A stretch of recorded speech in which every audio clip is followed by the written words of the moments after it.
రాజమహేంద్రవరం రూరల్‌లోని ధవళేశ్వరం గాయత్రి ఇసుక ర్యాంపుల నుండి వస్తున్న ఒక లారీ రోడ్డుకి అడ్డంగా రిపేర్ రావడంలో ఆగిపోయింది. అక్కడ లారీకి సంబంధించిన వాళ్ళు ఎవరూ లేరు. రోడ్డు మధ్యలో కావడం వల్ల పైగా ఒక పక్క ఇసక, ఒక పక్క లారీ. ఫోర్ వీలర్స్ అయితే బానే వెళ్తాయి. కానీ టూ వీలర్‌పై వెళ్ళేవాళ్ళు చాలా ఇబ్బంది పడుతున్నారు. ఎవ్వరూ అక్కడ సూచన చేసేవాళ్ళు కూడా లేరు. ఈ లారీ గత కొన్ని గంటలుగా అక్కడే అలాగే ఆగిపోయినట్టుగా అక్కడ స్థానికులు చెబుతున్నారు. మరి ఈ లారీని తక్షణమే ఇక్కడి నుంచి తొలగించాలని ప్రజలు కోరుతున్నారు. అదేవిధంగా ఇంత హైట్ లారీలు నైట్ వేల సంఖ్యలో వెళ్ళినా పెద్ద పట్టించుకోవడం లేదు ప్రజలు. మరి పగటిపూట కూడా ఇలాగే వెళుతున్నాయి. దానికి సంబంధించిన ఆధారాలు మనం చూడొచ్చు. విజువల్స్‌లో చూడొచ్చు.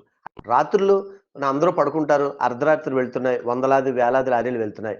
దానికోసం పట్టింపు లేదు. కానీ పగలు ఎవరి పనుల్లో వాళ్ళుంటూ వందలాది మంది, వేలాది మంది రోడ్డు మీద తిరిగే సమయంలో ఇంతంత హైట్ లోడ్ ఉన్న లారీలు వెళ్ళడం పట్ల పలువురు దిగ్భ్రాంతిని వ్యక్తం చేస్తున్నారు. మరి అధికారులు మామూలు మత్తు నుంచి కాస్తైనా తేరుకుని ఇటువంటివి పగటిపూటైనా ఆపాలని, అప్పుడు కనీసం వాళ్ళు డ్యూటీ చేస్తున్నారని ప్రజలు అనుకుంటారని ప్రజలు సూచిస్తున్నారు. దయచేసి గమనించండి, ఒక ముఖ్య మనవి. మేం ప్రసారం చేసే నిర్లక్ష్యం కార్యక్రమం ఏ ఒక్కరిని అవమానపరచాలని గాని తక్కువ చేయాలని గాని మా ఉద్దేశం కాదు. కేవలం రాజమండ్రి నగరం బాగుండాలని మా ఈ నిర్లక్ష్యం కార్యక్రమం ముఖ్య ఉద్దేశం.